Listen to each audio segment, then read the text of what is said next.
In this problem, we have two sides of our right triangle, but we are missing two of the angles, and we're asked to find one of the angles, in this case, the measure of angle y.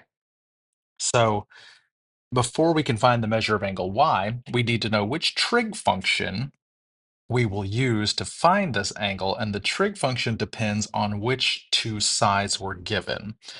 So one of the sides, 19, is obviously the hypotenuse, and I say obviously because the hypotenuse is always the longest side, and the longest side is always across from the 90-degree angle. 19 opposite the 90-degree angle, so 19 is going to be the hypotenuse.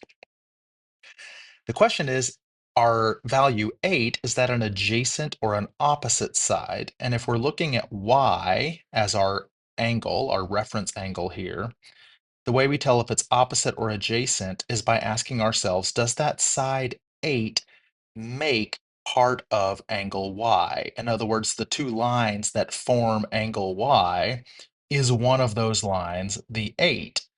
And the answer is yes, that line 8 makes half of angle y. The other half is the 19. So the lines 19 and 8 meet to form angle y. That means that side 8 is the adjacent side because it forms part of the angle that makes it adjacent. Opposite does not form part of the angle. So the trig function that we're going to use is a trig function that uses adjacent and hypotenuse. And that trig function is cosine. So the cosine of our mystery angle is adjacent over hypotenuse, 8 over 19. So if the variable is inside of the trig function, how do we remove the variable and isolate it? And the answer is we use what is called an inverse trig function. In this case, we're going to use an inverse cosine. And what inverse cosine looks like is it's cosine with a -1 superscript here. It kind of looks like an exponent. And inside the parentheses, instead of having the angle, we have the ratio of the side lengths. And that equals the angle y. That's how you do an inverse trig function, or an inverse cosine in this case. So how do we put that into the calculator?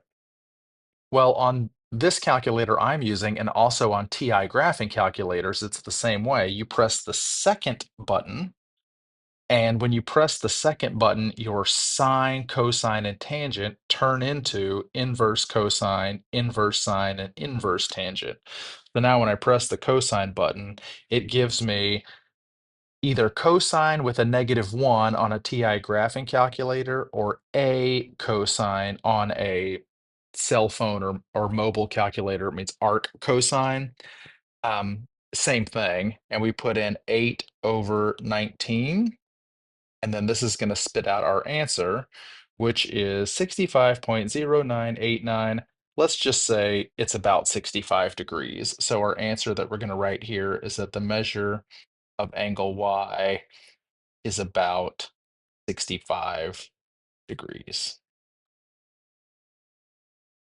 And that's how you use an inverse trig function to find a missing angle when you are given two